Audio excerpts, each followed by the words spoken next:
Hi, buddy. Let's see here. I'll pop into a little bit about me here, show you a cute picture of my fam. Let's see. First I'll talk about my family. Yeah, I have been married now for 12 years to that sassy and brilliant girl back there, Laura. And then we have two boys. Just talking about them over breakfast. And so Sawyer's the little one. He's 4. And then Lincoln is just about to turn 7 in a few days on the 15th. And so that's my family. We live over in Issaquah, Sammamish area. So a little hour, 15-minute drive, not too bad this morning. And just excited about being here with you guys. A little bit about me vocationally. Well, I'm just finishing up my degree at Multnomah, which will be so great. I wish I would have got going on that before I had kids.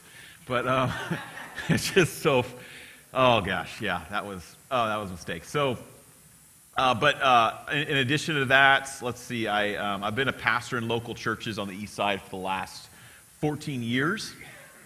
And before that, I met Jesus in, it was my summer before junior year of high school. I didn't grow up in a Christian home, and my parents weren't like anti-God. It was kind of a non-issue. And then my sister met Jesus from her band teacher in detention. And she's older than me by 3 years. Came home and was talking. I was like, whatever. And wasn't interested. And then, long story long, had an older person in my life that just played basketball with me and my buddies and usually got me out of fights. And eventually he brought me to this Young Life camp named Malibu up in Canada. And Jesus just found me. And I think that you'll see that permeate a lot of what we talk about today, because I cannot help but thinking about the person on the outside looking in. That's always been my perspective of this life and of church, for sure, of the outside looking in, and that, because I was that person, I was just silly that I get to be here today sharing with you guys, and it's just crazy that God would just grab me out of that stuff and find me. So stumbled my way into Bible college and became a pastor, a few different local churches for a long time. And then the most recent one was in Bellevue, and I just could not shake this feeling of, what about my neighbors who don't have homes? And again, outside looking in, right? Just caring about that person, and I just couldn't shake it more and more. And that led me to start a career at Seattle's Union Gospel Mission.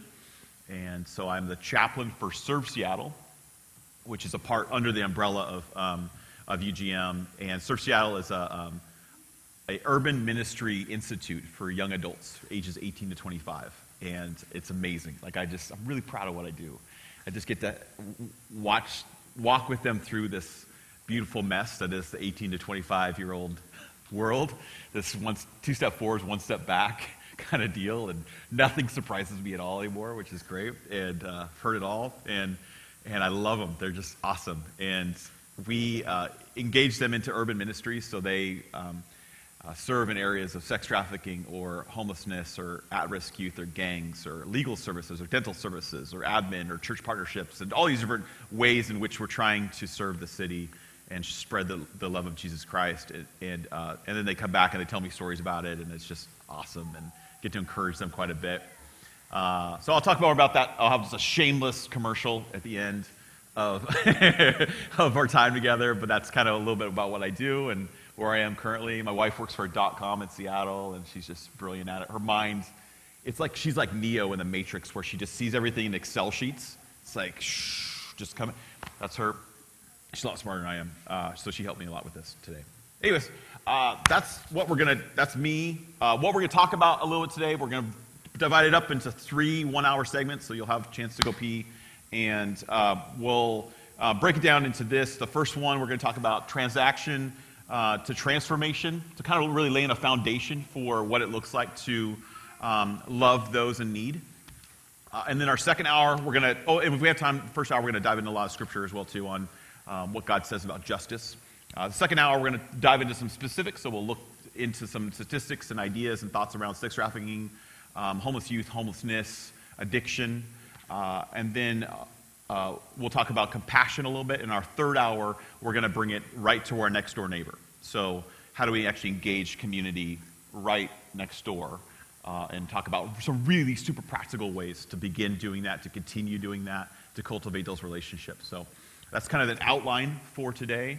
But like CJ said, I really love questions, and you can interrupt me at any time. Please do. I enjoy that, and we just dialogue. Frankly, I learn better that way too, and like people bouncing ideas off of one another, and that's just kind of where I just enjoy that a lot. So let's pray, but would someone, I know, obviously, I just want to be sensitive that yesterday was something significant happened in Paris, and there's some certain tragedies. I'm sure some of you have been thinking and praying about that over the evening, and I want to spend just a moment to pray for Paris. So, does someone specifically want to do that? That'd be great if you wanted to pray for Paris before we roll into things. Thank you. That'd be great. And so you pray, and then I'll pray for our time together. Our gracious God, we do uphold the people that were touched by that tragedy in Paris. Lord, we would just pray that your Son would be magnified in that, Lord, to a degree that people would recognize they have a need for a Savior, Father. And we would just ask you for a blessing for those who have survived, and that they would really feel your hand there. I do thank you for this time today. Help us, Lord, to gain real insight into the community ministry, and we're grateful, Lord, for the opportunity to give us in Jesus' name. Yeah, Lord, we thanks for letting us all get together, and it's really fun, Jesus, that there's so many people here this morning, and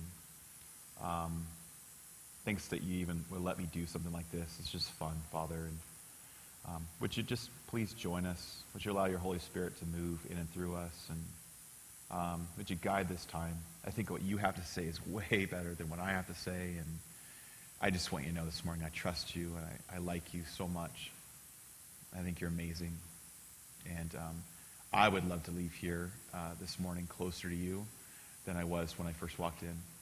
I'd love to drive home today thinking about you and worshiping you and enjoying you, being surprised by you. I would really love for that to happen. So we give you this time, and I give you my life, and I love you too, Father. In your Son's name. All God's children said, Amen. Okay, so let's get a little interactive. I just want to, there's a lot of you. So let's talk about transaction to transformation. We need some interaction. So on your table, in your things, I want you to grab a permanent marker and one of those Sharpies, and then you should have 2 different colors of sticky notes. I want you to take which one do I want? The lighter colored one. There's a sticky notes in there somewhere. The yellow sticky notes out first. So you have a yellow sticky note and a pink sticky note, I believe. Orange? Yeah, yellow. I think do you have an orange one in there? Cool. Yeah, so go with the yellow first and a Sharpie note. And it's super simple question. Don't overthink this. I want you to think about, write down ways people help the poor. So just write down, don't overthink it, just ways that people typically help the poor. And try to keep it to 1 word, nice and bold so everyone can see. If you have to make it up to 3 words, that's okay. But think locally and globally if you'd like. But what are ways that people help the poor? Huh? Just one way. Yeah, great. Just write down one. If you can do more than once too if you want. Yeah, good point. Good question. So just 1 word, and then if you want to do multiples, that's fine. But ways that people help those that are poor.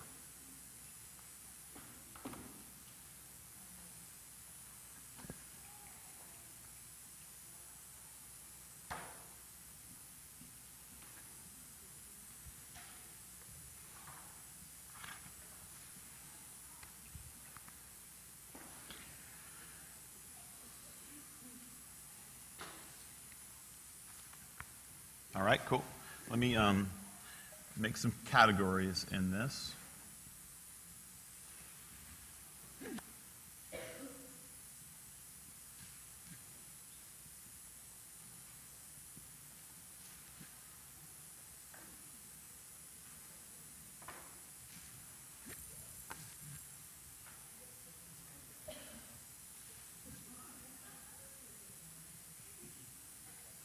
All right, so what I'm writing down right now are some various different categories of how people potentially need help.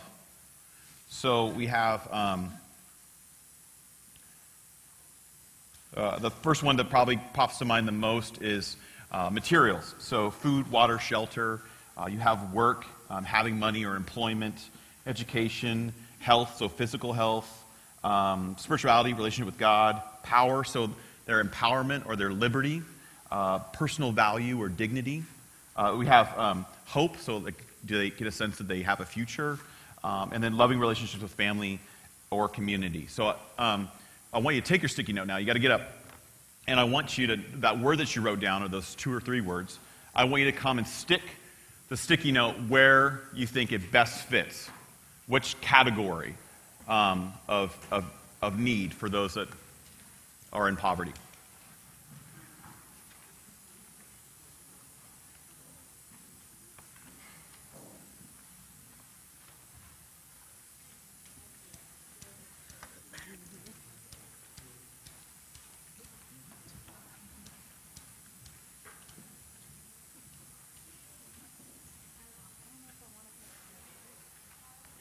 What do you got?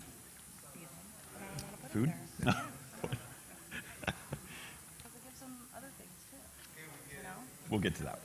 Don't overthink it for now. All Good right, I'm question. Though. overthinking. You are, no, you're going the right road though, for sure. Lesson learned, do we go home now? No, this is all really good stuff.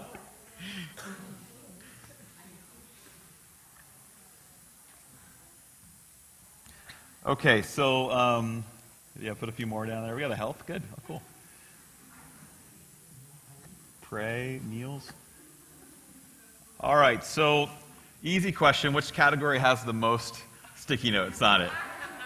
Materials. What's a second or third over there? What else do we see? Financial, for sure. Giving money, of course. We have time up here, so that's related to education, I think, maybe in some ways. Time or maybe power, right? I like that. That's interesting. That's what they need, right? Is time. That's interesting. Feed them. So yeah, they need food in order to be healthy. I agree. There's some to that. Giving prayer, compassion, love, serve. Those are kind of more spiritual things. Good call. So, but the vast majority is over in this quadrant, right? Okay, so now I want to have us think a little bit more about what that means. Why do we gravitate in that way? And I do too. I'm completely someone that does that. And I want to show you a video that will begin to kind of help us relook a little bit at the nature of those that are in need. So take a look at this bad boy for me.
Poverty is like heat. You cannot see it. You can only feel it. So to know poverty, you have got to go through it.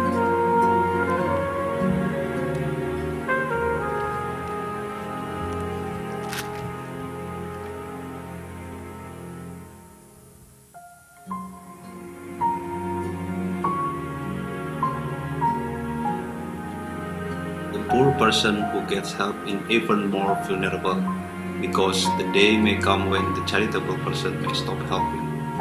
Then what would become of him? He expects this to happen and worries about it.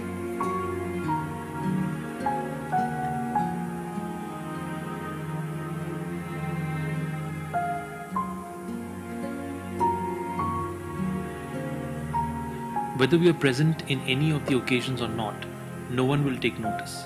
When a poor man dies, no one even cares to pay him condolences.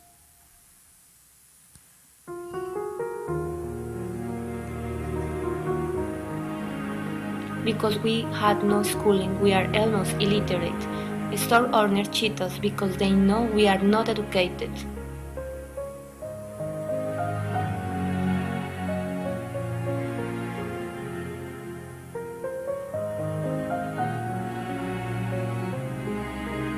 Normal person has to have some self-esteem to take a holiday, read a book.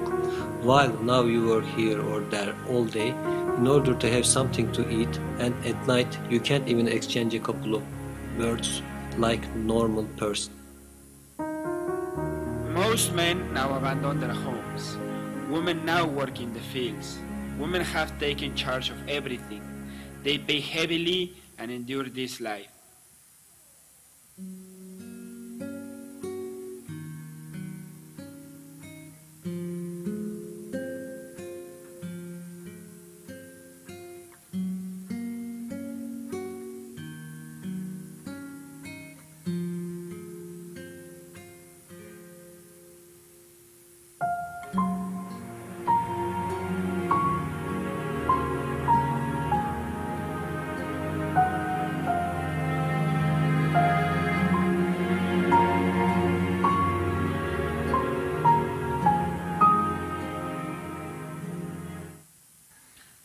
So that video and this exercise comes from my good friend Mark Lamb with what is it? World Relief. I always get World Relief and World Concern mixed up. And he's just, so he specializes in refugee and immigrants. And he's just been a really great friend over the years. So I just put on your table some pieces of paper. I want each of you to take one of those. And those are actual quotes from people in poverty. And some of them are internationally, some of them are nationally. But I want you to take a moment and look at those. And before you do, though, my idea for that, as you look at those, is I want you to think of a key word or key idea that you can take from that. What are they actually saying their need is? The voices of those that are in poverty. So let me give you a couple examples, okay? So here's one. A better life for me is to be healthy, peaceful, and live in love without hunger. Love is more than anything. Money has no value in the absence of love. So that's somewhat easy, right? What do we got? What's the key word or key need that person's expressing? Love. Great. Perfect. All right, here's another one. If you are hungry, you will always be hungry. If you are poor, you will always be poor. What's the key idea? Hope. Yeah. Or maybe fatalism. All right, this sense that I just can't get out of this desperation. Great. So take a moment and take that other color of sticky notes, so the red one now, or orange, yeah, and write down 1 to 3 words of need that's expressed based upon the quote that you received. So read through that quote, try to uncover what the key idea is there that person is expressing, and then write that on your sticky note.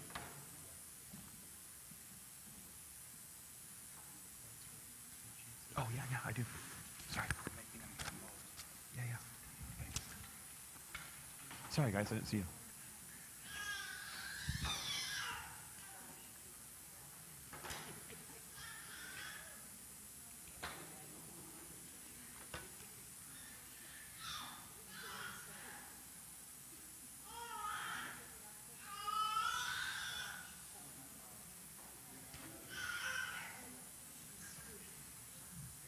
Okay, and then once you have your key word, go ahead and put it now in which category best fits it. Is it an issue of dignity, power, education, hope, spirituality, relationships? Perfect.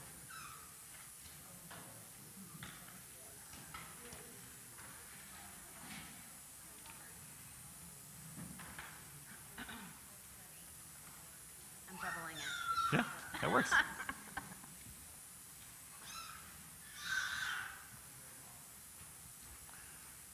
And there will be some overlap, and that's okay. This isn't a clear-cut thing.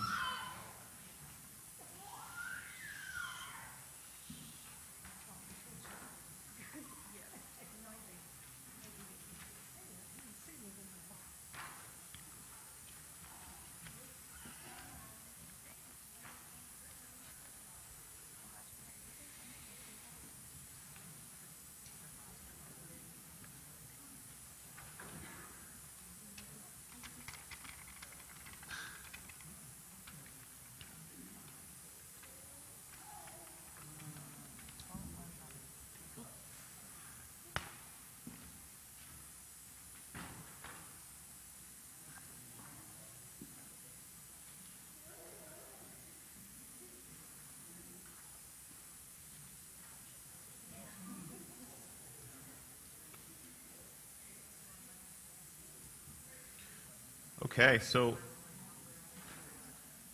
can someone, a few of you popcorn around, this is a Christian phrase, isn't it? Popcorn?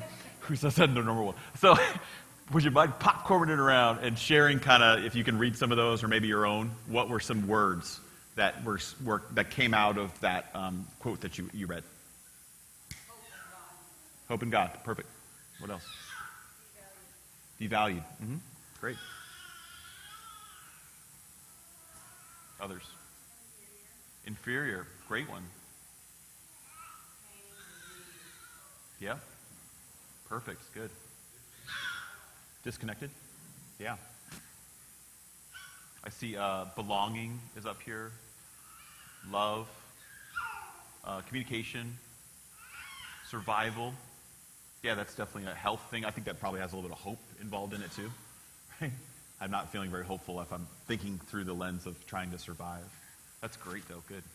Got more loves over here, hope in God. A lot of hopes.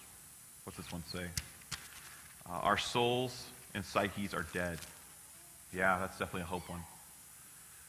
Okay, so which categories now are most populated? Yeah, hope, dignity. You can barely see its hope anymore. Yeah. That's great. All right, now let's take the same kind of idea of really listening to those quotes like you did really, really well. You guys did great. And I want you now, I'm going to show a video of Ronald Davis. It's a homeless person in America, and these people interviewed him. And I want you now to take those same ears that you did a great job with this, and I want you to listen really intently to what Ronald's saying in this interview. And then afterwards, I'm going to ask you, what kind of needs did he express? Okay? So let me show this to you real quick.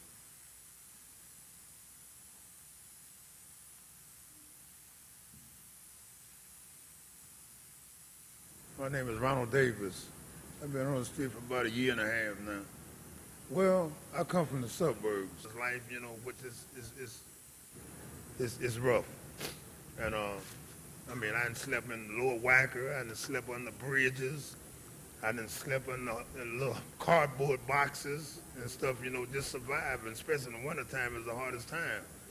And like, I go fill out applications for a job and stuff, they look at me, you know, I'm not looking presentable, and then we'll call you, leave a number, but how can I leave a number when I don't have a phone? So, it's just a struggle out here, you know, you know, from day to day, people, I come out here and panhandle with my cup. Right here at the Metro train station, people come off, bringing me sandwiches and stuff like this here. And I start out in my morning about 6 o'clock. You know, sometimes I don't even have enough to go to the flop house. You know, sometimes the flop house is a cheap place, and they number $16 for 24 hours right over there on Clark and Van Buren. And a lot of times I don't have enough money for that, so I had to end up sleeping in the park or on one of these benches downtown or something like this, and then the security guards come and run you off about 5 or 6 in the morning. So by 6 o'clock I started panhandling and trying to survive. And like I said before, some days I don't even have enough to get a room, so I just sleep on the street. But I depend on the people that's coming off the train, because most of them I give them respect. You know, most of them like me. They come out and give me clothes and food and stuff like this here so I can survive. Give me a few bucks and everything, and I add it up at the end of the day and get me a little room for the night. And whenever I'm not fortunate enough to get the room, I just sleep in the street wherever I can. It's really humiliating to be shaking a cup 24 hours a day and people just look at you like you some kind of little bum, you know what I'm saying? I mean, I have had people to walk past me and say, "Get a job, bum." And I said, "Wait a minute, I'm not a bum, I'm a human being." And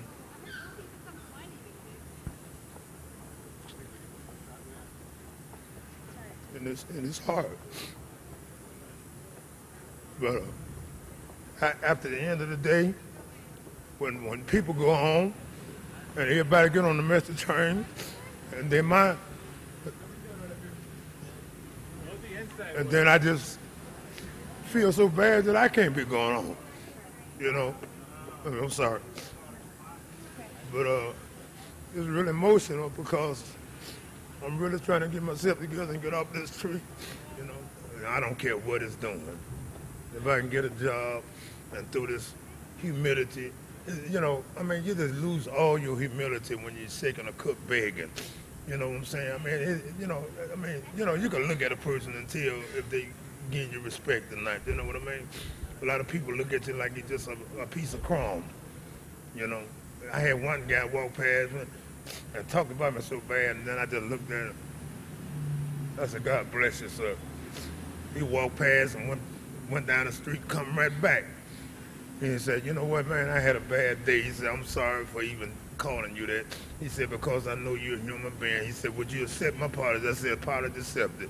He went in his pocket and gave me $30 and said, "Go get you a room and get you something to eat." You know what I mean? I mean, you know, no matter what people think about me, I know I'm a human first. And just because I'm down on my luck, don't give nobody no excuse to call me no bum. Because I'm not. It's great. So, what are some of the needs that Ronald expressed? Yeah. Shelter. Mm-hmm. Respect. Opportunity to work? Yeah. Great. What's behind that idea of opportunity to work?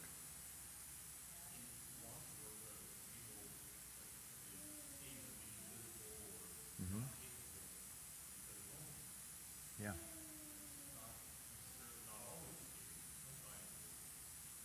Mm-hmm. Yeah. Mm-hmm. Yeah, so not having the opportunity, not having the chance, those are all kind of hope-related ideas, right? That's great, though. What else did we hear? Security? In what way?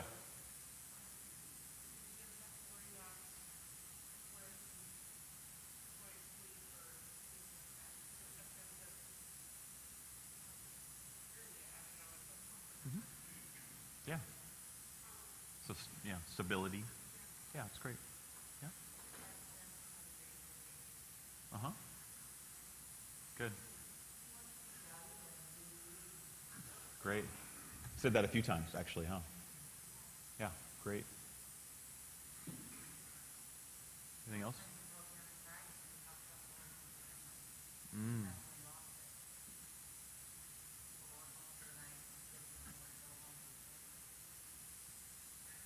So what's behind that?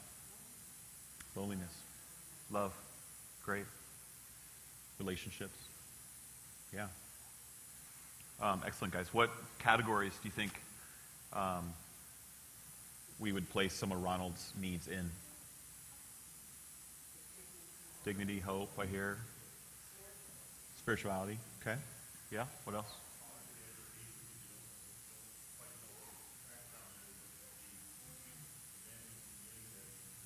Mm-hmm. Yeah. And that's a great point you made. You don't know, right? That's excellent. Great.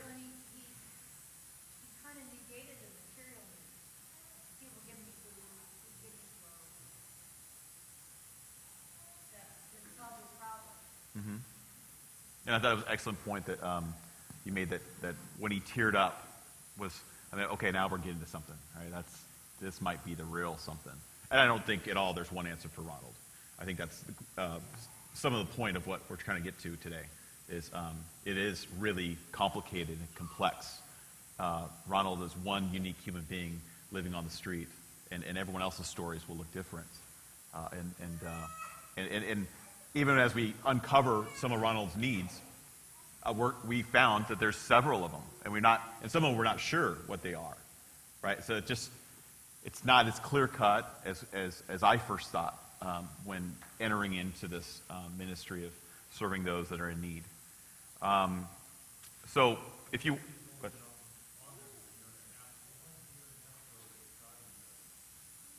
Great question. Yeah.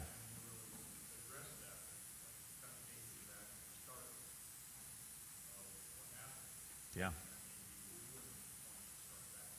Excellent. Yeah, very excellent point. You're totally right. If you wanted to understand someone like Ronald living in poverty, how would you go about doing that? I brought up, that was one statement right away, is getting back to what led them to that place in the first place. What else? Okay. Yeah. Because you did mention some clear physical needs, like he needed shelter for the night. You mentioned that as something.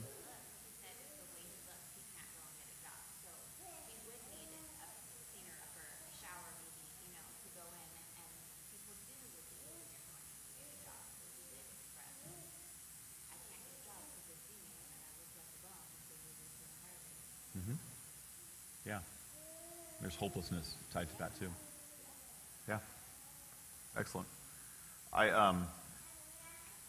So I've been married 12 years, and we're all going to laugh at this, but I learned, and I'm still learning, the idea of not, like when Laura comes to me and wants to vent about something or has a problem, like my initial reaction is to try to fix that problem, right? Like, oh, baby, let's just do this. And those that are married, like, is that a smart way to go about it? Is that what they're looking for necessarily? Is see a problem, fix a problem? I mean, that could land you on the couch for the evening if you're not careful. And I take in the same approach when it comes to those in need and those in poverty. Is see a problem, fix a problem, right? Ronald needs somewhere to stay at night. Here's $30 to stay somewhere that night. But as we're starting to realize, there's more to that, more to him than just that immediate physical need. Although super important, though, that's not, like it's both and, right? And but I think in a similar way, followers of Jesus, we end up unintentionally hurting people, or at least patting ourselves on the back for a job not well done when we approach needs with see a problem, fix a problem. So I want you to, as your table, this works out really great, and you guys can join if you want, or just stay there, just the two of you. I want you to talk about this question for just a little bit. How has this church done this? That see a problem, fix a problem, and how did that? And then maybe another positive question would be, how did they not do that? So how have they? Because we're all at fault of this. I assume I am for sure. How has your church or your community of faith seen a problem, fix a problem, done that approach, and how have they not done that? How have they decided to look a little bit more deeply into the needs of those in poverty? Okay? How have they done it wrongly? How have they done it rightly? Take a few minutes to talk about that in your groups, at your tables. Go ahead and chat.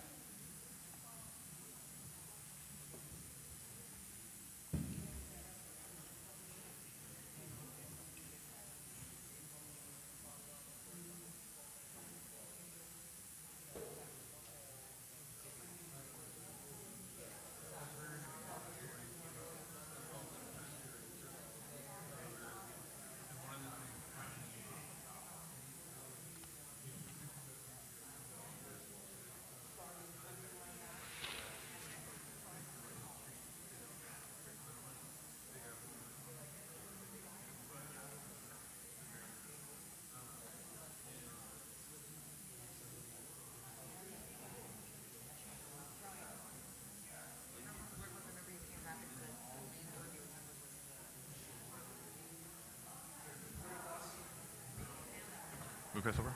Huh? Is that right, sober? Yes. I'm covering. Are you okay?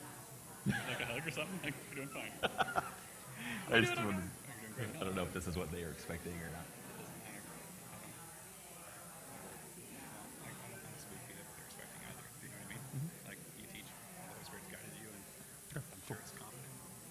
I hope I'm not butchering up your slides. No, you're doing great, actually. Okay. No, they're a bit of an afterthought, those. So I don't know what I'm doing.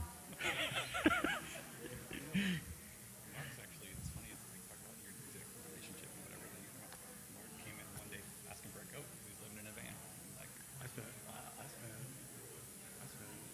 almost off and on 7 years on the street. So Wow. I know exactly what you're talking about. Yeah. It's like, I actually was just telling CJ I've been talking with lunch. I write a book. I'm not talking about your experiences. Yeah, about my experiences. Yeah. And, so I could definitely relate to that story. Cool. Good. So that's why some days it makes me feel like just wanting to go and meet with some of these people and say, hey, man, there's a light at the end of the tunnel. But Yeah. it's hard because it can be a little dangerous. Yeah, it breaks my heart to watch a video like that because I was right in the same boat. Yeah. And to see, them know they're trying to do what they think is right, and like at night, I slept under the roof, man. That was the most uncomfortable thing I ever done. And I was mad because I couldn't make enough money to go to a place. And I was just like, I see that here. Look at that kind. It's just like, it always makes me think, why? What led them to that? What choices did they make? Yeah. Cool. I'm glad I'm doing it justice. Yeah.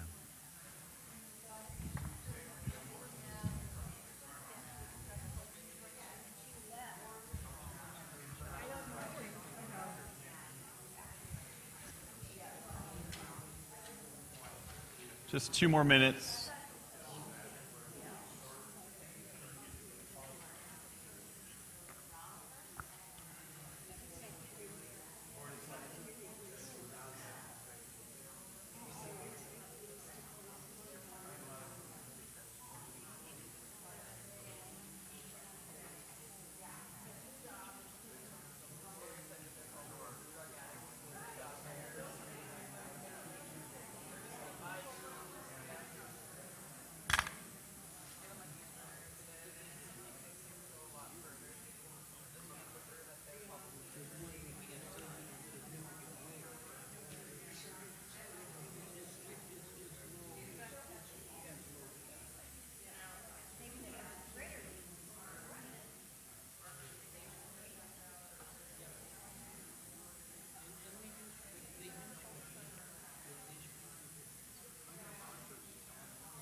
Okay, guys.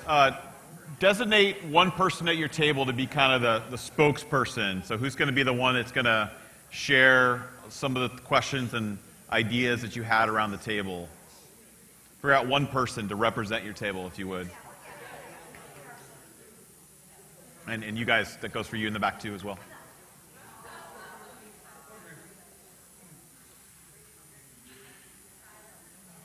All right, who wants to share for the table some of the things they talked about? Bring it back in here, yeah. So we talked about first like the one and done kind of thing. So we have a couple of different churches here, but one would be like Thanksgiving baskets, Christmas baskets, and then another church did a needs board at Christmas time where people did that, but it was just a one-time deal.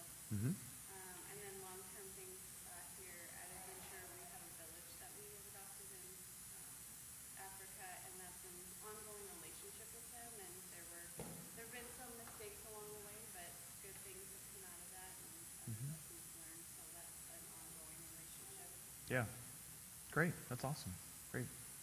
What other things did you guys talk about? Other tables? What's to be the representative? Yeah.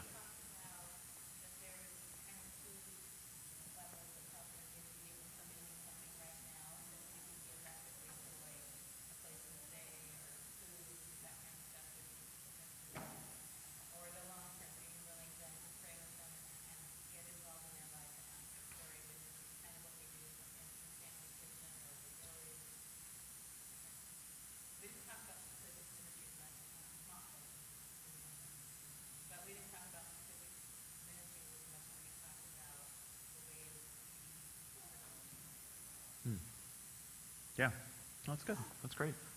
Others? You guys can share too if you'd like.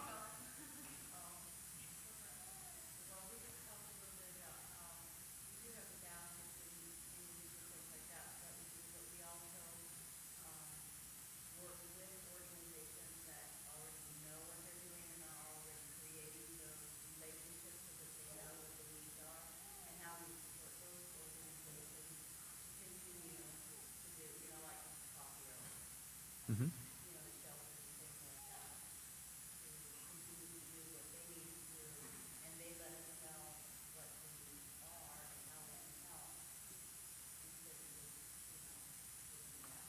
Mm-hmm. So you kind of rely and trust in the kind of expertise of the surrounding organizations that do that. Yeah, we have some groups that we do. Cool. Great. You guys?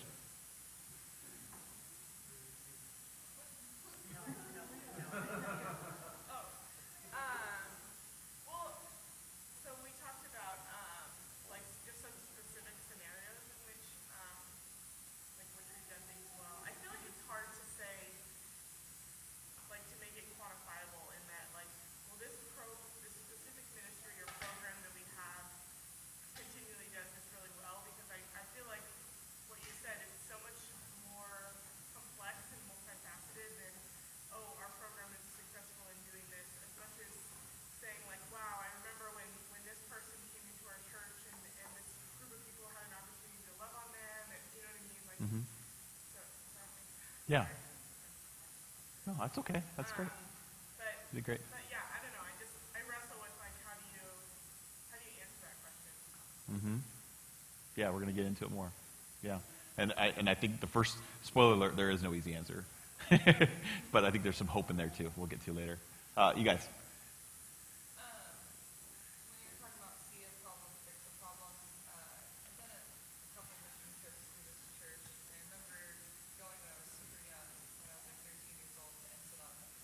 Mm.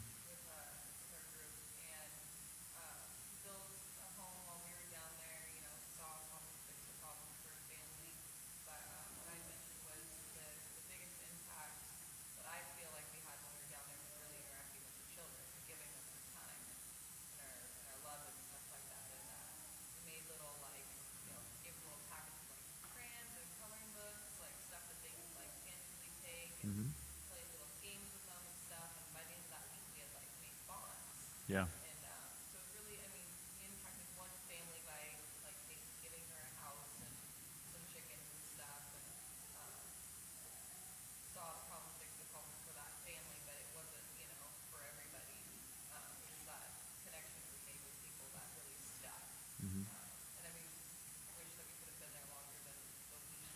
Yeah. really impacted them further. But yeah, that's Yeah. What did any questions get sparked in your conversation? Things that you're still, yeah.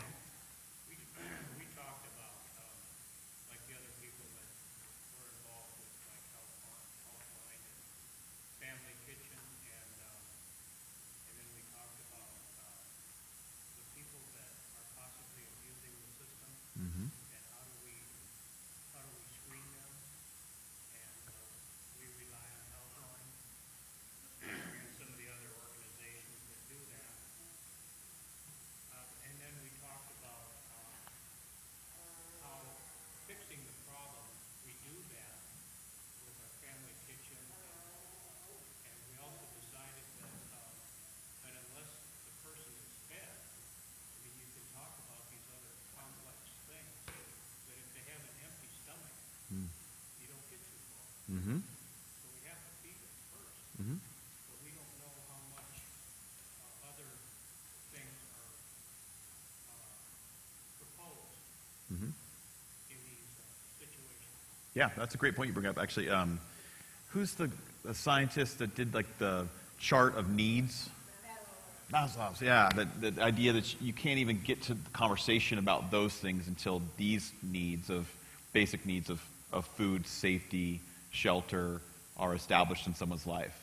I'll say this: if you walk around and there's certain organizations in Seattle that aren't interested in meeting those other needs.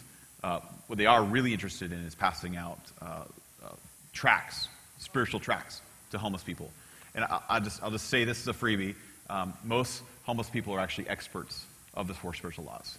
They might even know it better than you do. They've been given so many of those that they know it so well. They have all the scriptures memorized. It's not actually doing anything. Super important, and Jesus, so much so that Jesus died for it, right?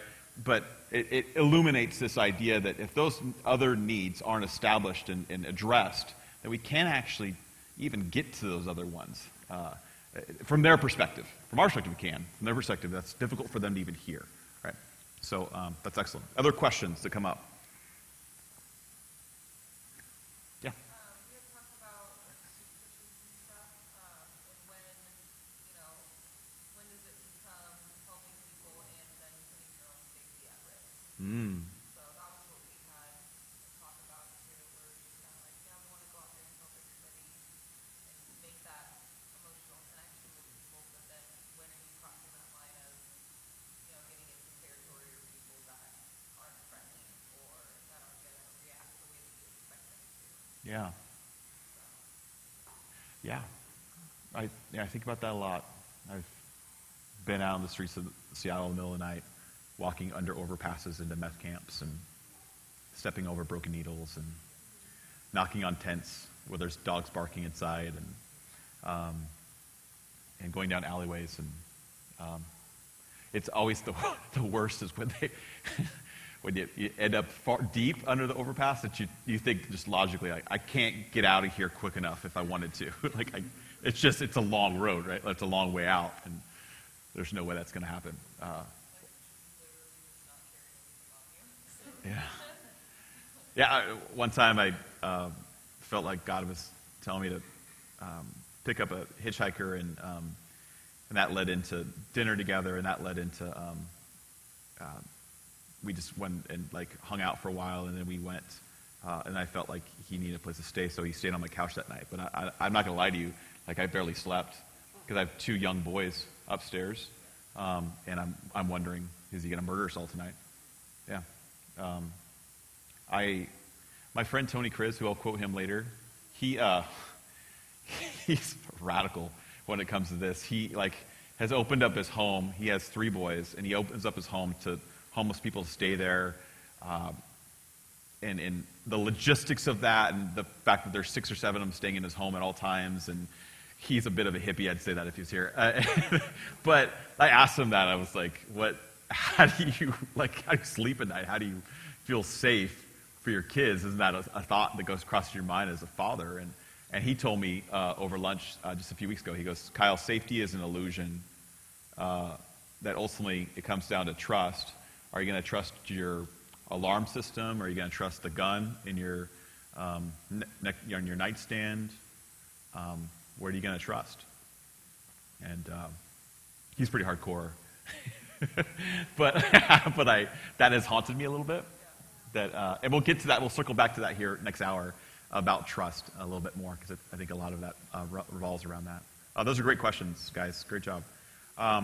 Let's do a little Bible study, huh? Let's.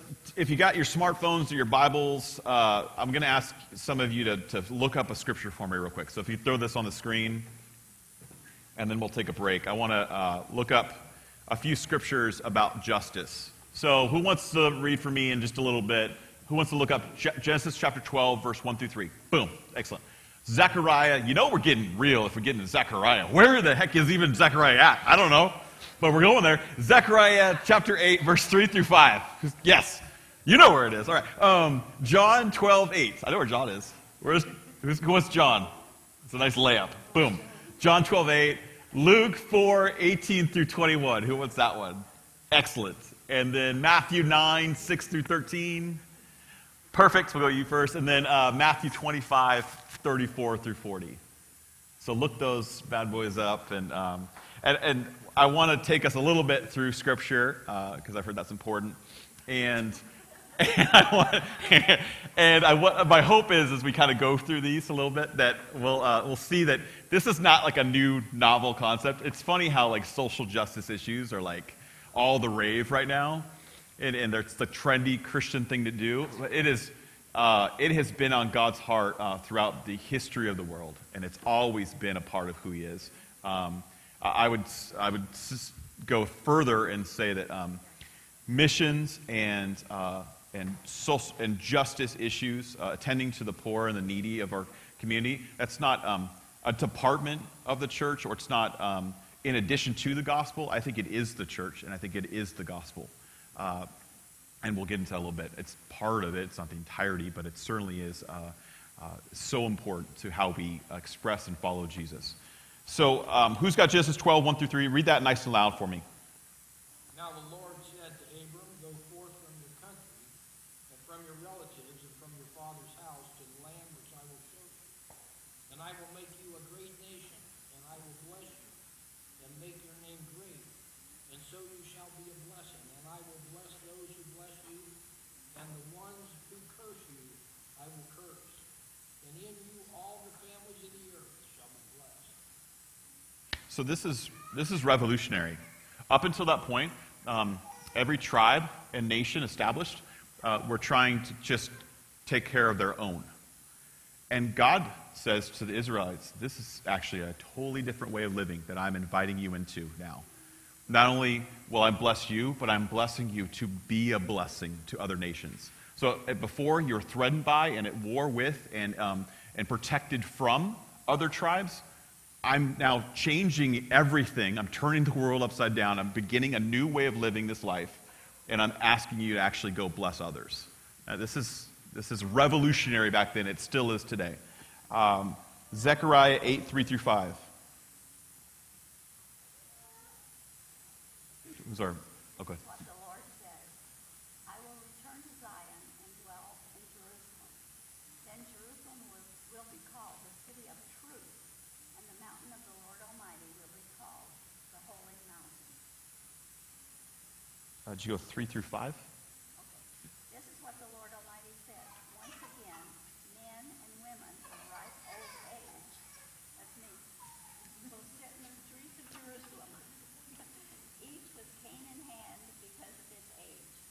The city streets will be filled with boys and girls playing there. Isn't that a beautiful picture? Like this dream that God has for humanity.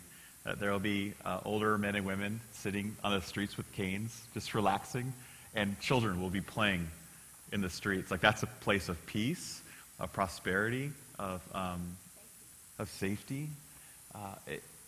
So often we, if we're not careful, we begin to view the rest of community as a battleground, and we protect our place in that battleground.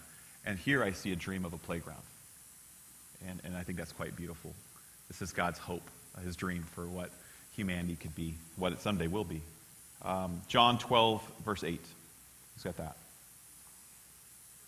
You will always have the poor among you, but you will not always have me.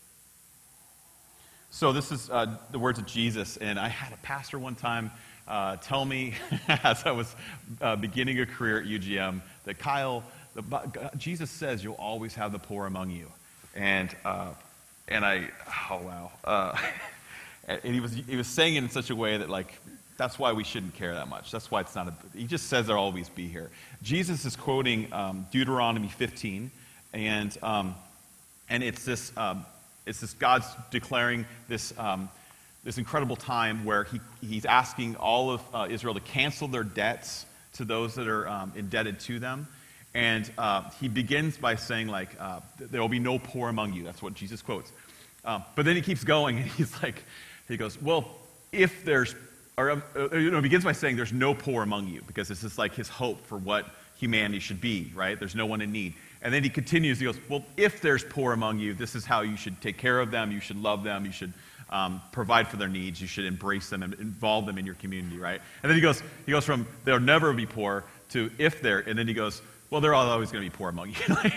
But so that's the trajectory, but it's not an excuse not to, and it's actually part of a larger context of compassion and engaging the other and caring for those in need. And so we shouldn't take that out of context, frankly, is one thing I wanted to put up. And it felt really good because I felt like I justified myself in that moment. Okay, Luke 4, 18 through 21. Who's got that?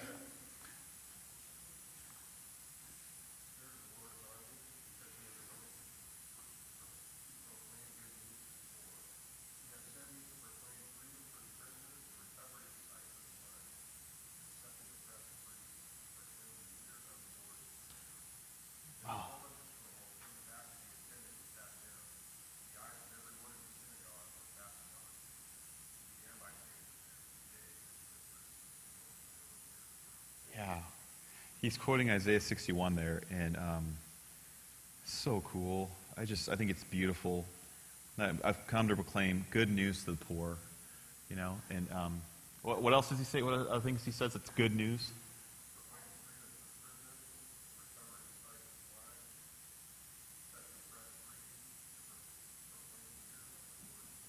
That is good news.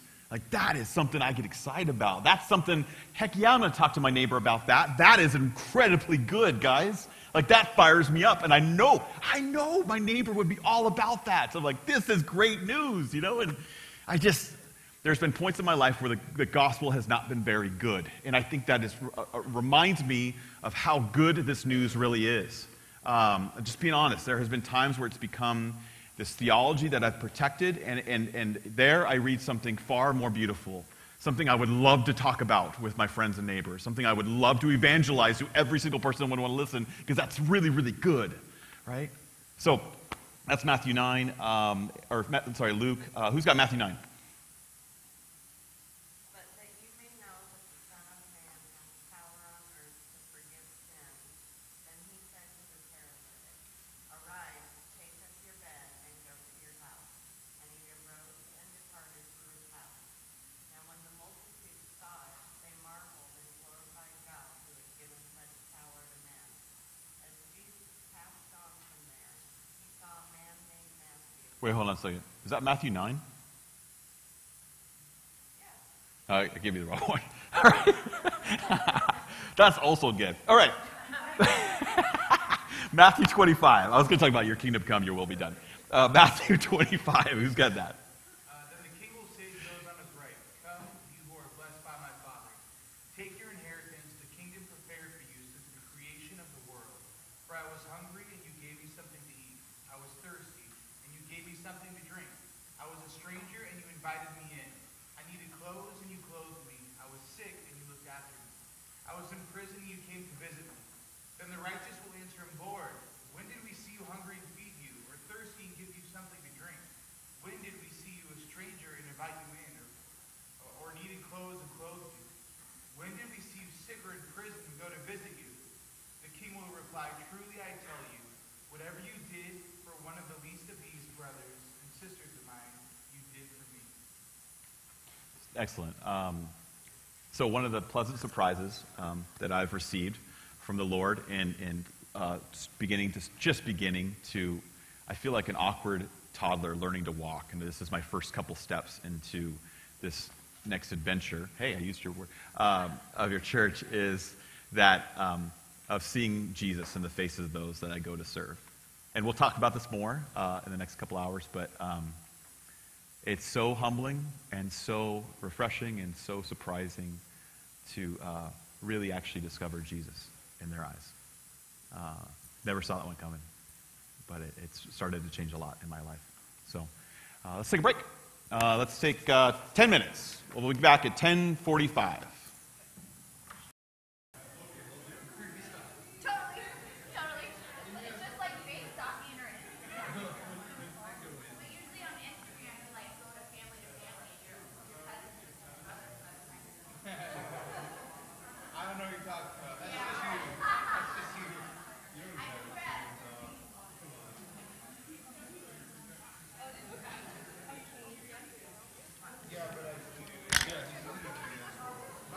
All right, we got everyone back?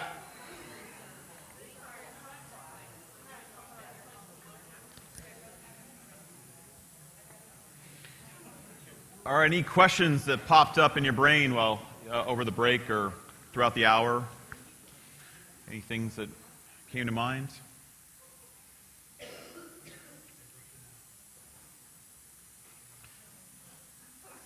Okay, cool.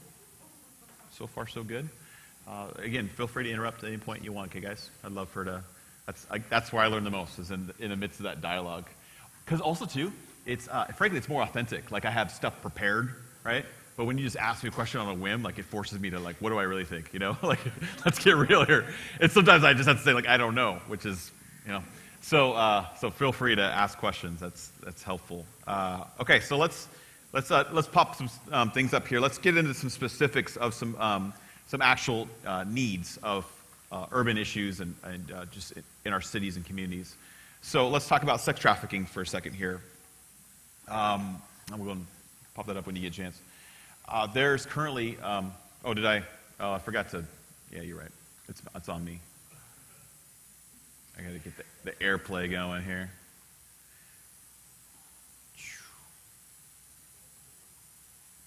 That's kind of nice. There we go. All right, let's talk about sex trafficking. Currently, there's 1,000 girls in the Seattle, Puget Sound area that are being trafficked. The average age of these girls is 14 years old. I just heard a stat that there's 27,000 men soliciting girls on the internet. The idea, the game, they call it, of trafficking has changed quite a bit in the last few years. It used to be, more actual physical pimps and their prostitutes that they watch over, but now it's gone online. Backpage.com is the foremost runner of that. That they can just solicit companionship for the night, right, or a certain amount of money, and then in addition to that is some kind of sexual encounter. But it's legal because they don't explicitly say this is what you're exchanging money for. So you can just do it out in the open, and 27,000 men engage in that. That's in the Puget Sound. Mm-hmm. Yeah, and about 1,000 girls are involved in that. The main causes of sex trafficking. So how does a girl get there? How does a 14-year-old girl end up on the street engaged in that? One of the big contributors is foster care, and then, of course, porn. Foster care is a huge symptom of the problem because a girl, a typical story is a girl is in an abusive home of her actual parents. She then CPS comes in, recognizes that there's a problem, dumps her into foster care, which foster care is such a broken system currently. There's such desperate need there. And the foster care home that she's placed in, maybe it's the second or the third one, becomes abusive. What's her next step? She's on the street because it's the safest place to be. The average time frame for a girl to be on the street before she gets picked up is about 45 minutes. It takes 45 minutes, statistics say, by the Seattle Police Department before a girl gets solicited in some way. But here's this nice, charming man that comes up to her, invites her into something that's safe, somewhere that's warm, where she can get some food. He's so charming and inviting, promises to protect her. After a couple nights on the street, let's say that she's desperate for that. After a few weeks go by, he mentions to her that I need you to start contributing to this family that we have. And this is how you can do that. This is a common story among girls that are being trafficked. The other contributor is porn. It's basic economics of supply and demand. There's very direct correlation between pornography on the internet and sex trafficking. Not to mention, women that are in those scenes, are a high percentage of them are either being forced or coerced to be there. So that tells me that every single click that I make matters. Every single image I view has a direct impact of basic economy of supply and demand. You reduce supply, you will reduce the demand. Also, too, on another note, it brings a whole new meaning to me of that verse we read right before break, that when I was naked, you clothed me. Like, wow. Wouldn't that be a beautiful thing if the naked could really be clothed? We take those 1,000 girls off the street. Yeah. So I have a question. When you're talking about porn, you're saying that because of the prevalence of porn and looking at pornography, that's then creating more men on the street looking for girls to have sex with. Yeah, it typically is a trend line that continues down that road. Another great contributor, too, is the bikini baristas, which I think there's 74 of them in the Puget Sound. What's that? I said just in Gorse. Oh, is there a lot here in Gorse? Wow. So those places are, at first innocent, but if they want to make extra tips or if they want to make extra money on the side, they'll show things, they'll do things.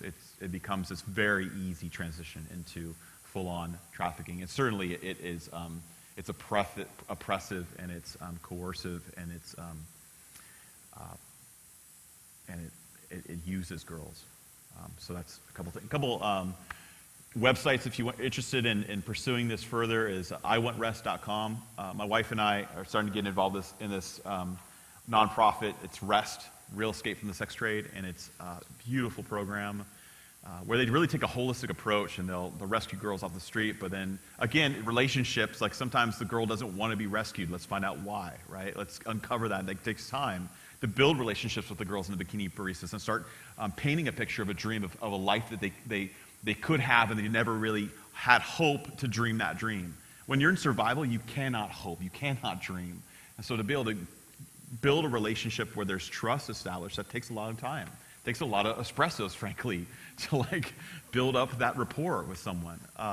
So anyways, we went to the charity gala for REST, and it was just awesome to see the work that they're doing. And I think since their existence, they've rescued 60 girls off the street, and just beautiful things that organization is part of. And another one is Genesis Project, or genesisnow.org.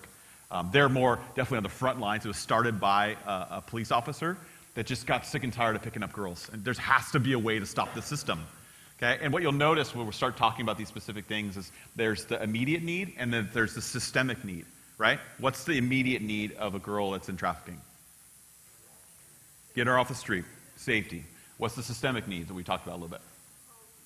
Hope. What's caused her to be on the street? Safety, devalued.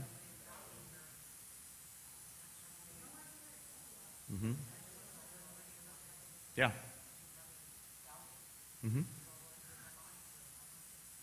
And what created that? What systems are currently broken in our world that, what's that? Relationships?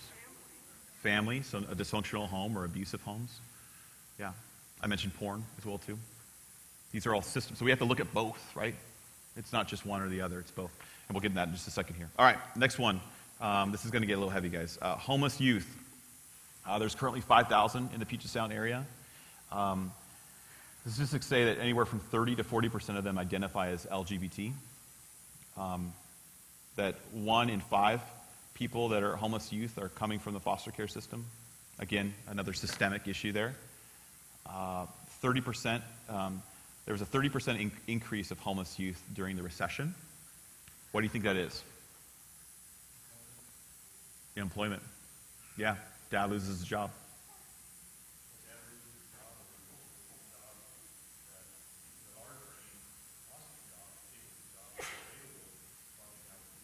Yep. Yeah, great. The major causes there are mental illness of their parents and potentially them as well too, because it's heretical, right? Or heretical. What's the word I'm looking for? There we go. Maybe both. Yes. Oh, lesbian, gay, bisexual, and transsexual.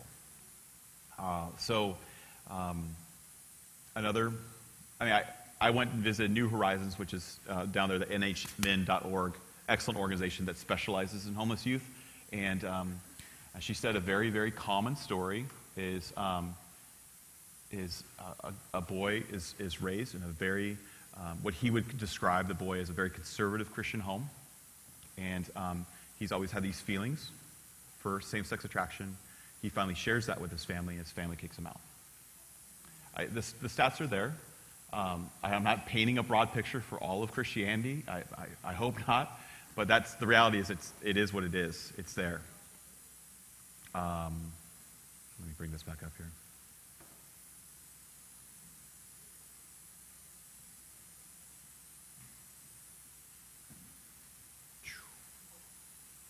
Got to make that sound every time you do it, and it works better.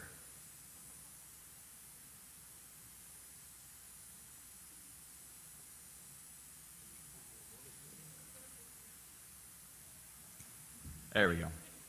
Another classic story that is prevalent within homeless youth is mom has schizophrenia, dad falls into deep depression, and it becomes too abusive and too dysfunctional to be able to even know where you're going to get your next meal. So again, the street becomes safer than the home.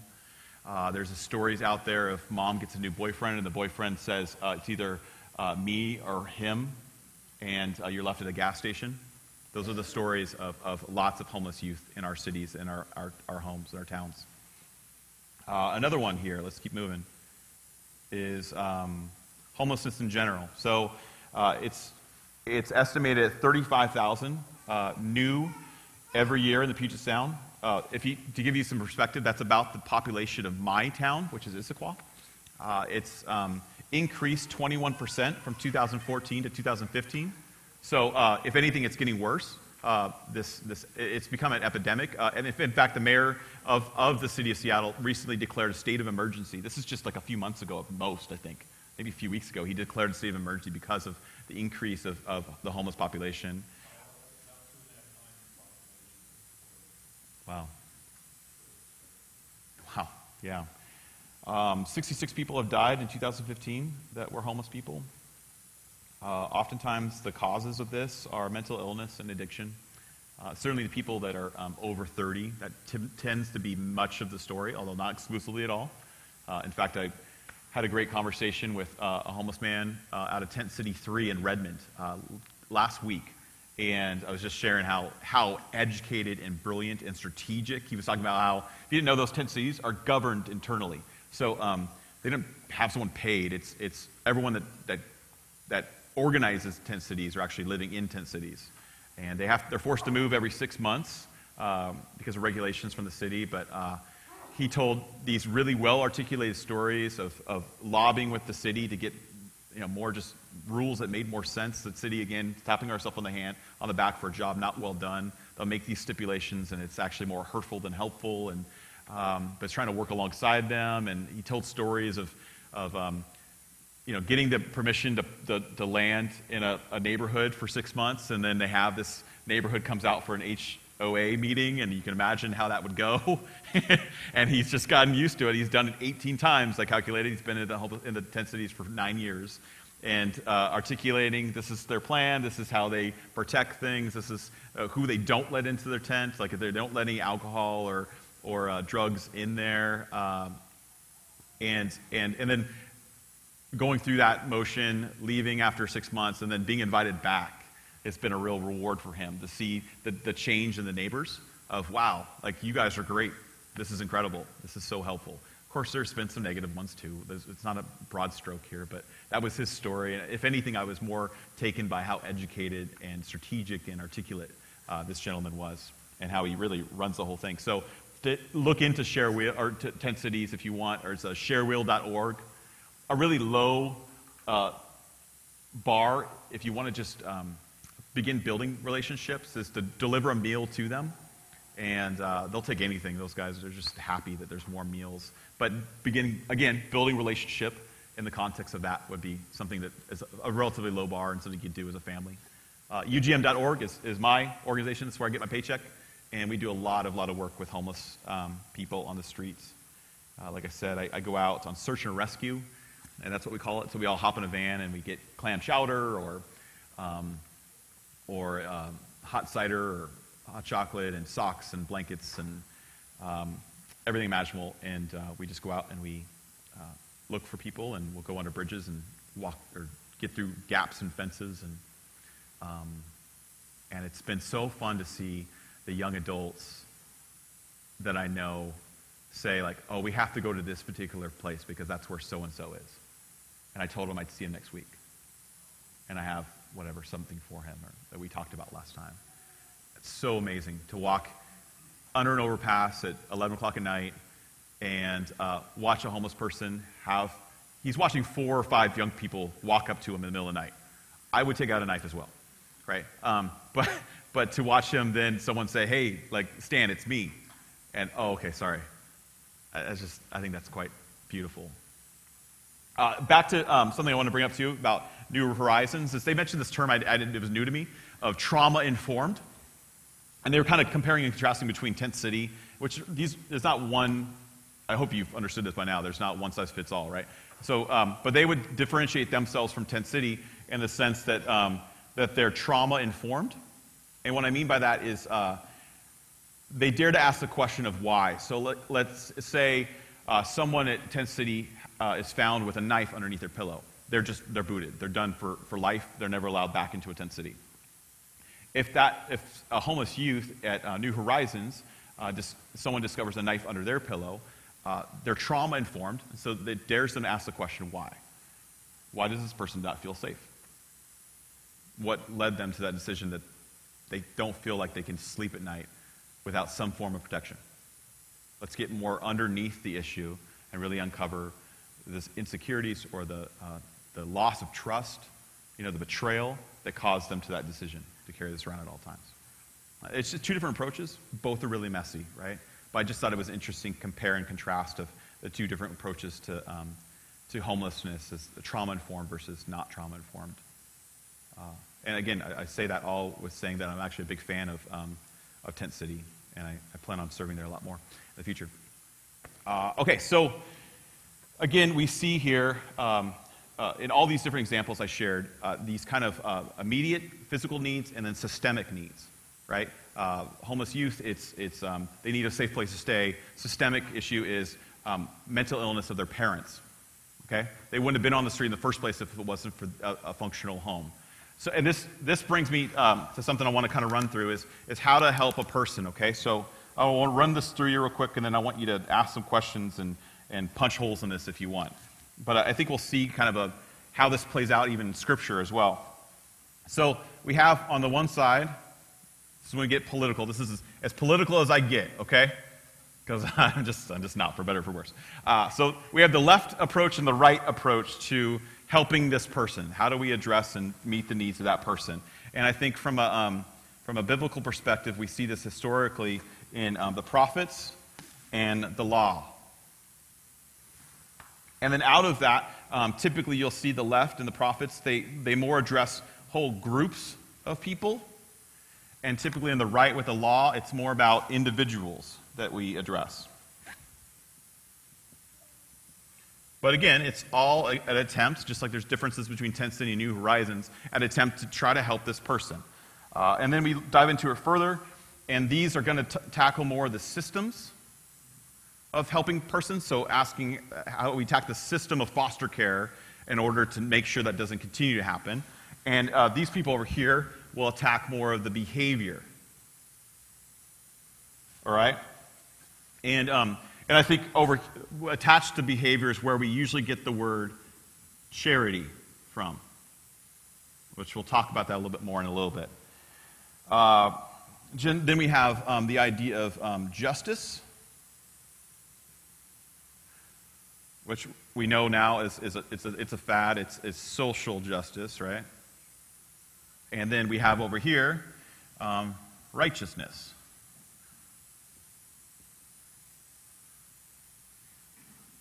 Or there it is right there too. So then from there, we have expressions of this in Scripture, I think, is the Sadducees. They're Sadducee. And then the Pharisees. It's not fair, you see. And then more extreme versions of this is the Zealots and the Essenes. Is that right, CJ? The Essenes? This was lovingly shared with me a few years ago from my friend Chris Goff, who works with UGM as well too. So, two different ways. Again, they come from a good place. They want to help the person, right? But I would suggest that there's a third way that Jesus inaugurated, and that is this idea that, so we'll put Jesus up here, that it's relationships. So like we've kind of already circled around a few times, but I just want to cement it in all of our hearts, is I'm not going to really understand the systematic issues of a person until I have a relationship with them. I'm not going to understand really what their needs are, like we noticed in the yellow and the pink cards, until I have a relationship, until I ask the questions, until I really learn to listen, which if anything I've learned this year, it's of doing this work with UGM is I'm finally starting to ask questions. I'm finally starting to listen. Like I've spent most of my career as a pastor not listening and focusing more on trying to come up with answers. And I'm daring to try to figure out, maybe it's questions I should start really seeking after. One of the people I work with, Melissa, she said that offhandedly, just kind of like on a whim the other day. She's like, yeah, I just, every day before small group, I just really ask God for like, what's a question you want me to ask? And it hit me like, I've never done that. I've prayed plenty of times before a small group, like, God, give me the right words, or give me the answers, or give me the right thing to say. But I've never asked Jesus for the right question. And I'm just trying to do that. And I think at the heart of that, again, is relationships. Being genuinely interested in the other person and uncovering the real needs of their life. And under that, of course, is love. And under that, of course, is compassion. And I think this approach that he inaugurates, and we'll see an example of this in just a little bit, I think is revolutionary. And it doesn't negate either of these, because all these are really important. Remember, he didn't come to destroy the law. He came to fulfill the law. He was the prophet of all prophets. And so I think this is a different way of approaching it, where we're not saying no to either, but we're saying it starts here and then it drifts out from here into these other expressions. Questions on that? We're starting with a wide angle and we're going to narrow it in. Anyone?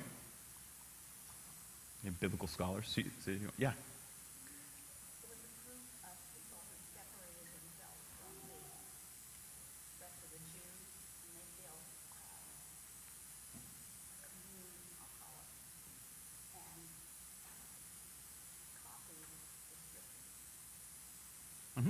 Yeah. Good. Again, I think Jesus inaugurates a different way of looking at things. Like, they would say righteousness would mean the more righteous you become, the more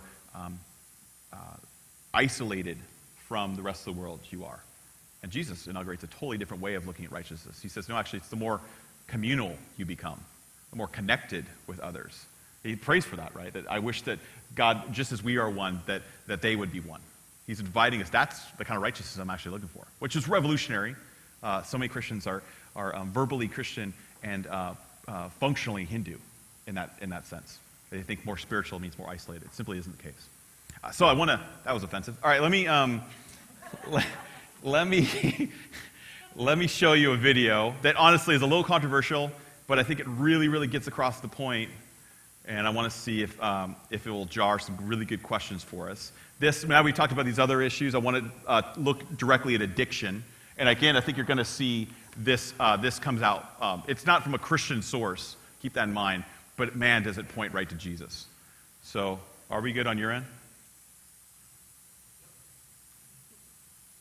All right, check this out, guys.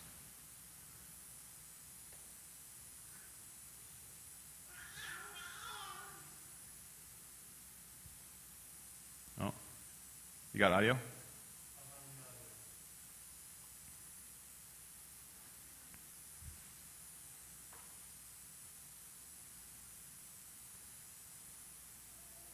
I wonder if it automatically reset to like, I shouldn't have closed my laptop. We were so good before then. Guys, this video is amazing.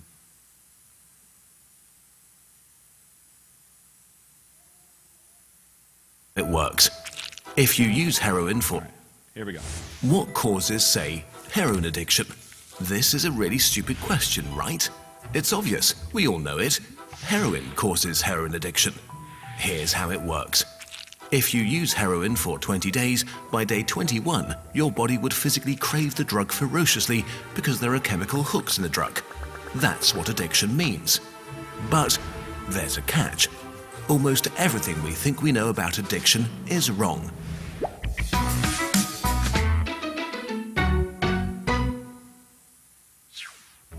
If you, for example, break your hip, you'll be taken to a hospital and you'll be given loads of diamorphine for weeks or even months. Diamorphine is heroin. It's in fact much stronger heroin than any addict can get on the street because it's not contaminated by all the stuff drug dealers dilute it with. There are people near you being given loads of deluxe heroin in hospitals right now. So at least some of them should become addicts. But this has been closely studied. It doesn't happen. Your grandmother wasn't turned into a...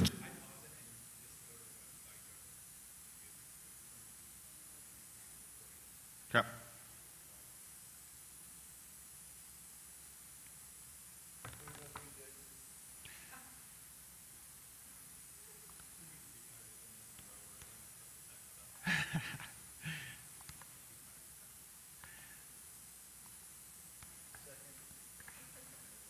My thought on it is that the job of the church tech person is pretty demoralizing because the only time you get noticed is when something goes wrong, you know, and that's just not fair. So can we have a huge hand for the tech?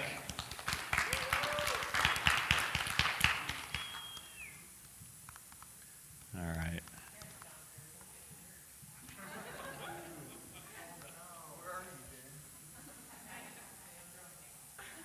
What causes, say, heroin addiction? This is... All right, let me airplay it now. We're close, guys.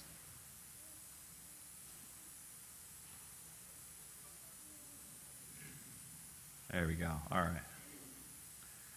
So we left off right around here. All right.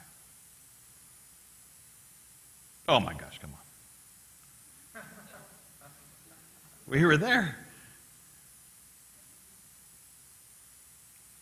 I didn't push anything. Let's try this and go over here and push this button.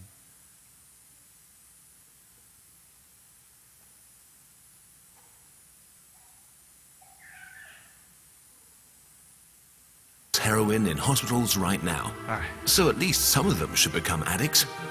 But this has been closely studied. It doesn't happen. Your grandmother wasn't turned into a junkie by her hip replacement. Why is that? Our current theory of addiction comes in part from a series of experiments that were carried out earlier in the 20th century. The experiment is simple. You take a rat and put it in a cage with 2 water bottles. One is just water, the other is water laced with heroin or cocaine. Almost every time you run this experiment, the rat will become obsessed with the drugged water and keep coming back for more and more until it kills itself. But in the 1970s, Bruce Alexander, a professor of psychology, noticed something odd about this experiment. The rat is put in the cage all alone. It has nothing to do but take the drugs. What would happen, he wondered, if we tried this differently? So he built Rat Park, which is basically heaven for rats.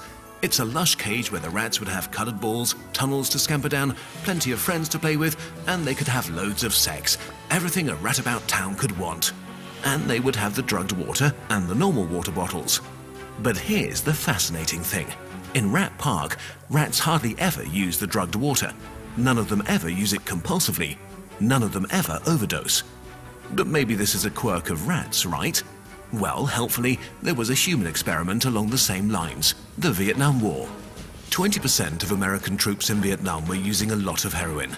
People back home were really panicked because they thought there would be hundreds of thousands of junkies on the streets of the United States when the war was over. But a study followed the soldiers home and found something striking. They didn't go to rehab. They didn't even go into withdrawal. 95% of them just stopped after they got home. If you believe the old theory of addiction, that makes no sense. But if you believe Professor Alexander's theory, it makes perfect sense. Because if you're put into a horrific jungle in a foreign country where you don't want to be, and you could be forced to kill or die at any moment, doing heroin is a great way to spend your time. But if you go back to your nice home with your friends and your family, it's the equivalent of being taken out of that first cage and put into a human rat park. It's not the chemicals, it's your cage. We need to think about addiction differently. Human beings have an innate need to bond and connect. When we are happy and healthy, we will bond with the people around us. But when we can't, because we're traumatized, isolated, or beaten down by life, we will bond with something that gives us some sense of relief.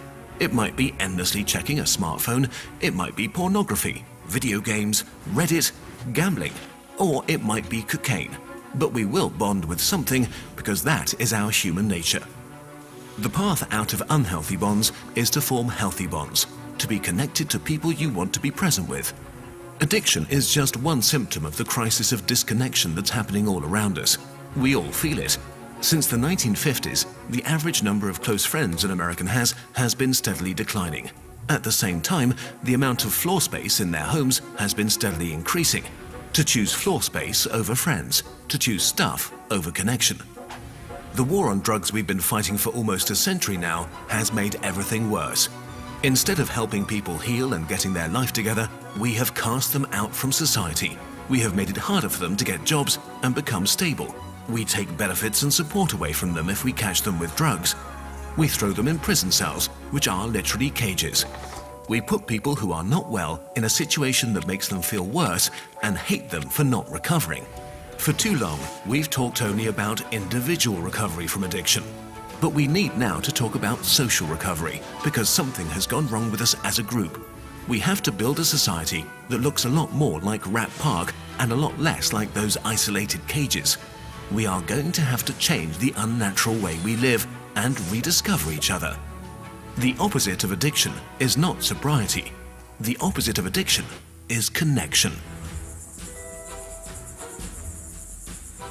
This video is a collaboration with Johann Hari, the author of the book Chasing the Scream, The First and Last Days of the War on Drugs. He was very kind to work with us on this video to spread the word. We recommend that you give the book a try. Our videos are made thanks to your support on patreon.com.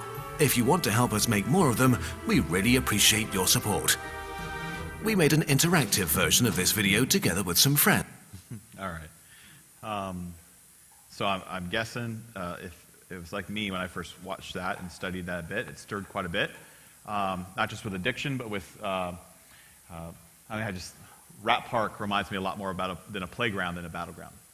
And I just think there's some interesting connections that they made in the video to what I just outlined with a third way of approaching those in need, the way of Jesus. So take some time in your tables, and I want you to ask the questions: what surprised you, and what questions do you have?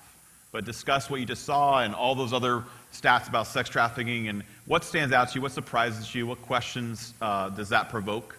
So let's just take a few minutes and discuss that among our groups. We'll come back after that. I'll have a few thoughts and we'll take another break.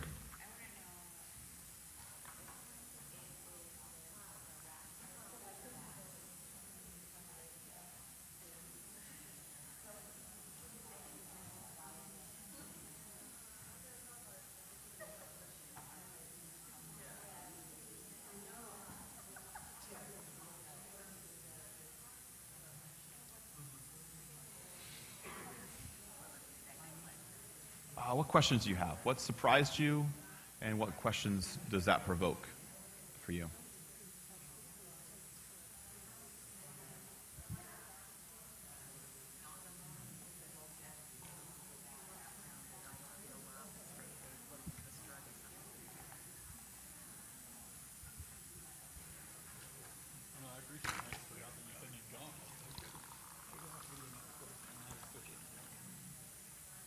That was the last video.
What you talked about, what surprised you, what questions you had, maybe disagreements. That's okay. We'll come back to that in a little bit at the end. But who wants to be a spokesperson for their table? Go for it. My question is, the family of rats or whatever, like the video was saying that like addiction wouldn't be the same if the person was placed in a healthy environment, right? Or a healthy family, you know, everything, you have food, you have all these things in a healthy environment. So my question is why when people are still in healthy environments, why are they still struggling with addiction? They've gotten the family and they've got the love and they have, you know, my dad, like I could go make a list of on of like all these things where the environment was a good spot and they had healthy people around them and still struggled with addiction. So that is not, I don't know. Yeah. I mean, I see how it can work, but I also see how it's not, it doesn't, it's not, I don't know. Yeah.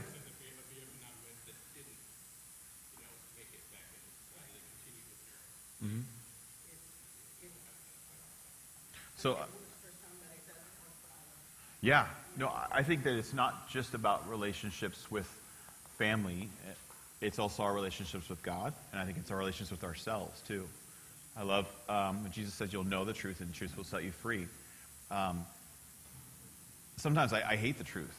Like I don't want to get into that. Here's the deal. I think all of us medicate some way, and for some reason. Whether it's shopping or eating or TV or Netflix or Facebook, or there's just all these different ways that, or alcohol or the boyfriend or whatever it is, but we do medicate. And in order for me to have I love, Jesus says, like, love the Lord your God with all your heart, mind, and strength. So connection to Him. Love your neighbor, right, to others as yourself. For me, some of the reasons why I struggle with different medications is I don't want to ask the hard question of, like, what am I trying to avoid? Like, what's going on in my soul that's dark, and I don't want to address that, Jesus. I don't want to go there. But again, I think ultimately that's a relationship issue. It's either to him or to her and whatever. But brief answer, broad stroke, but the beginning of some more. Other questions?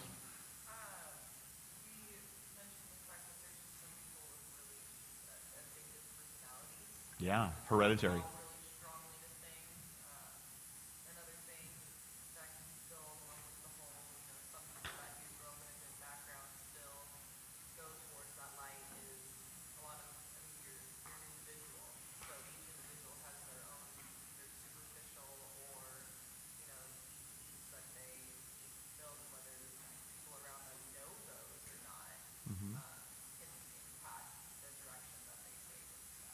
Yeah.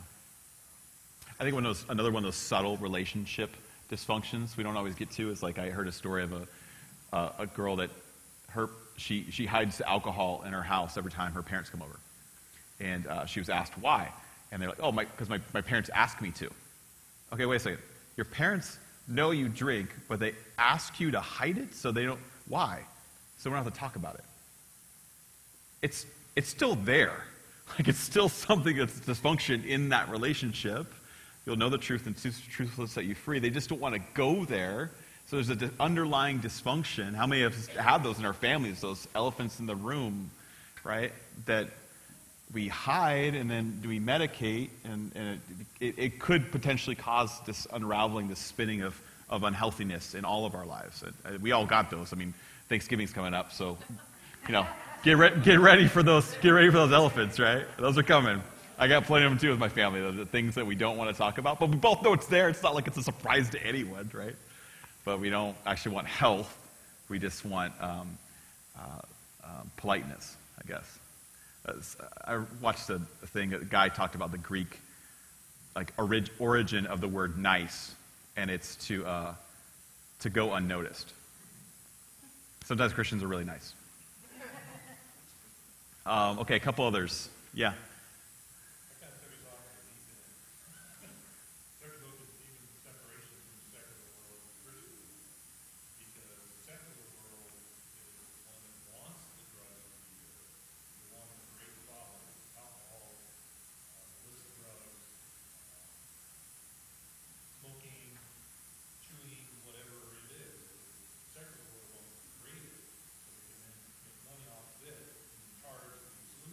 Mm-hmm.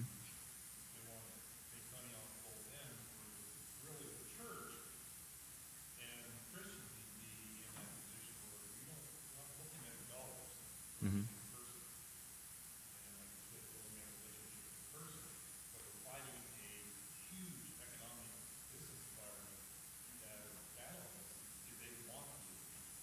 Yeah, I agree with you that I think the secular world it's more prevalent and obvious. I would make an argument, which we don't have time for this tangent, but it's a great one, that we could talk later. But I would propose that Christians have their own subtle addictions as well. The first one that comes to mind is we're really addicted to being right. And I'd say this to the point where, which is fine, like, I don't care if you're right or wrong, but I think where it gets unhealthy is you derive your identity from it. Yeah, I think anything that we derive our identity from other than Christ is well, it's no longer the gospel. And I struggle with that. I want to be right today, you know? And I asked you earlier, let's get real, like on the break, how's it going? Why? Because I'm really insecure, and I just want to make sure that you approve. I'm addicted, right? I care that you like me. Is my identity there linked to Jesus or linked to CJ's opinion of me? More subtle, it's not heroin, still a problem. I still need medication, so I need your approval of me, so on and so forth. Yeah. I read this many years ago, but I never forgotten it. Francis Schaeffer said it's more important to be loving than to be right. Yeah. Great. All right, let's rip through this and we'll take a break. Let's throw this on the screen real quick for me. Oh, hey, there it is. All right, you guys should just be able to nail this because this is all we've been talking about a ton. All right, let me read this real quick. And a leper came to Jesus, beseeching him, wow, and falling on his knees before him and saying, if you are willing, you can make me clean. Person in need. Moved with compassion, we'll get to that in a little bit later after the break, Jesus stretched out his hand and touched him and said to him, I am willing, be cleansed. Immediately the leprosy left him and he was cleansed, and he sternly warned him and immediately sent him away. And he had said to him, see that you say nothing to anyone, but go, show yourself to the priest and offer for your cleansing what Moses commanded as a testimony to them. But he went out and began to proclaim it freely and to spread the news around. Didn't even listen to him. To such an extent that Jesus could no longer publicly enter a city, but stayed out in unpopulated areas, and they were coming to him from everywhere. What is the need of the leper? Based upon what we've talked about the last 2 hours, what's the need of the leper? Relationship, dignity. Why dignity?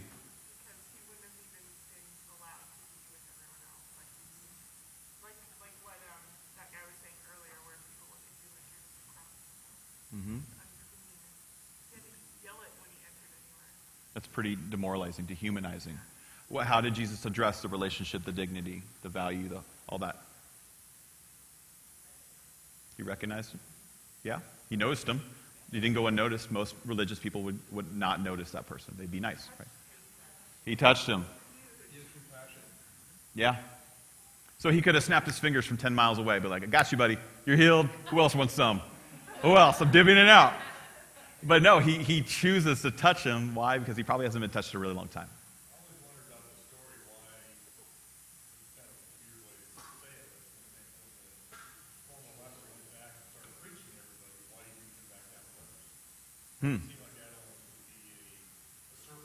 Yeah. Yeah. Yeah. And take note, there's a few things here, but Jesus doesn't look that thrown off by the fact that the person he's ministering to doesn't follow all of his instructions. I think he's really comfortable with the mess. What else? What other needs does the leper have here that Jesus addresses?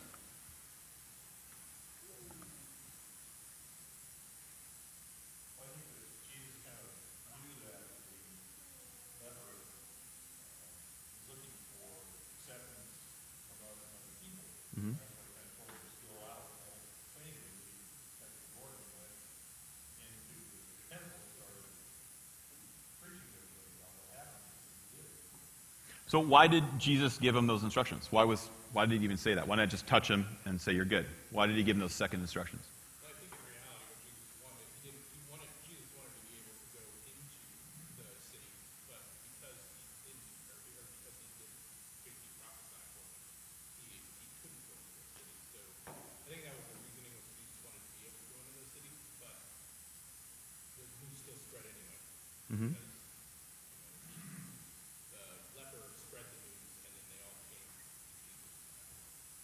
Yeah, good. What was his thought process, Jesus, when he says, show yourself to the priest and offer for him your cleansing that Moses commanded? Why did he give those instructions to him? Actions are bigger than words. Okay. Fulfill the law. Why was that necessary?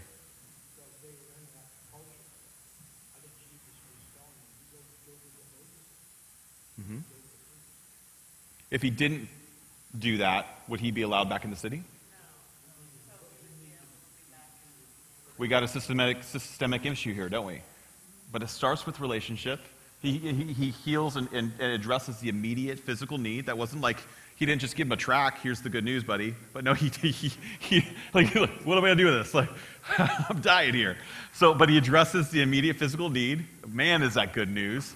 But in addition to, he addresses a systemic need. But it's all in the context of love, compassion, and relationship. He takes the time, he notices, he isn't just nice, but he notices this person's need. He realizes it's more than just healing, it's dignity, it's value, it's worth. It's being noticed, it's being seen as a human being that's worthy of even being dying for. Okay? And he does all that in the context of a relationship. And he does this over and over and over again through Scripture. In fact, he did it with you. He's still doing it with you. He's doing it with me right now. So, with that, let's take a break. 10 minutes, go pee.